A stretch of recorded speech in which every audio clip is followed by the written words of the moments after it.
राकेश जी, आपने इतनी बड़ी सक्सेस हासिल की। तो शुरू करते हैं। मैं उस समाज की बेटी हूँ जहाँ कला हम अपने हाथों की लकीरों पर लेकर सकते हैं। मैं उस समाज की बेटी हूँ जहाँ टैलेंट एजुकेशन से पहले माना जाता है। मैं उस समाज की बेटी हूँ जहाँ घूंघट को एक मर्यादा के तौर पर देखा जाता है। मैं उस समाज की बेटी हूँ जहाँ पर हम हमारे मिट्टी के पहचान से जाने जाते हैं। मिट्टी हम कुम्हार है। तो शुरू करने से पहले सबसे पहले मैं एक साष्टांग प्रणाम करना चाहूंगी मेरे चारों माता पिता, मेरे ससुर जी, सास और मेरे माता पिता को, जो उन्होंने आज मुझे आप सभी के सामने खड़े रहने के काबिल बनाया।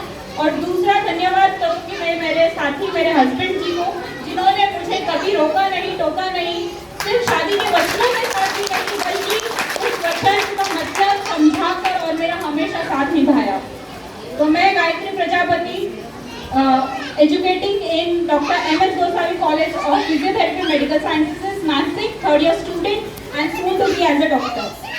तो शुरू करती हूँ कि ये सफर की शुरुआत हुई कुछ इस तरह से कि पापा को लोगों की गर्व की स्टोरी सुनते हुए बड़ी हुई थी। वो हमेशा सक्सेस की स्टोरी सुनाते थे और लोगों को कहते थे, बेटा I am proud of them, I am proud of her, I am proud of him.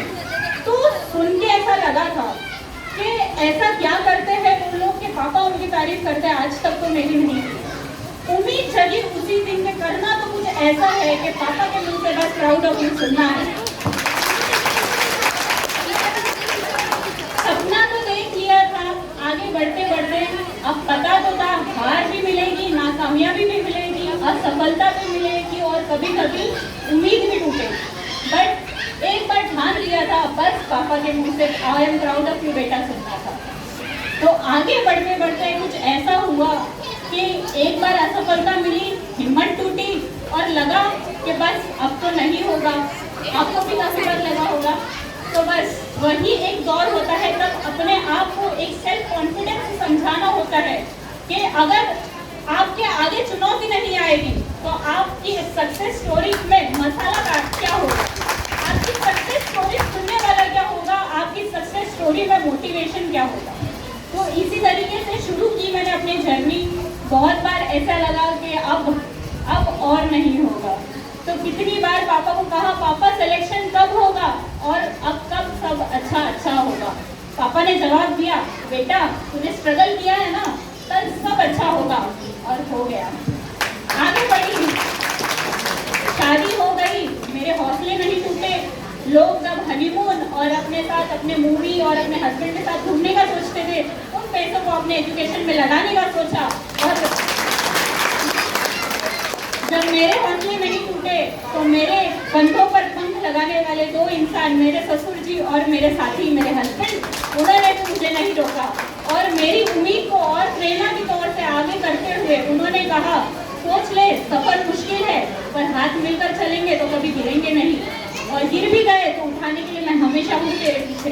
तो बस अब उतना भी बात का, अब सच कहूँ तो अब हारने का बहाना भी नहीं बचा था।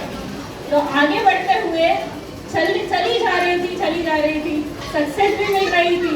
ये एक चीज याद रखना, आज मैं यहाँ अकेले खड़ी हूँ तो सिर्फ मैं नहीं, मेरे पीछे मेरे परिवार का सेक्रीफाइस भी खड़ा है। तो ऐसा होता है कि पेरेंट्स मना कर देते हैं, एक हाँ के पीछे लड़की है कैसे भेजूं, क्या करूं। मुझे मेरे ससुर जी ने नासिक भेजा है, तो आप अपनी बेटी को 4 कदम की दूरी पे नहीं भेज सकते। ये सबसे बड़ी बात है। उन्होंने एक बार भी कभी झिझक नहीं की, एक बात का पैसा नहीं गिनाया, कहा जो लगेगा बच्चा करेंगे। अपने ससुर जी जो होते हैं, बहू को बेटी कह तो देते हैं पर घूंघट की प्रथा और ये सब कहकर बहू बना ही देते हैं। बट उन्होंने कहा, बेटा मैं सब चीज करूंगा, तू अपने हौसले मत तोड़ना। उस दिन समझ लिया मर्यादा में रहकर आगे जाऊंगी और इनको करके दिखाऊंगी। तो बस इसी तरह से आगे बढ़ी। मेरे ससुर जी ने एक और चीज कही जब बाहर भेजा कि बेटा सफलता ऐसी चीज है ना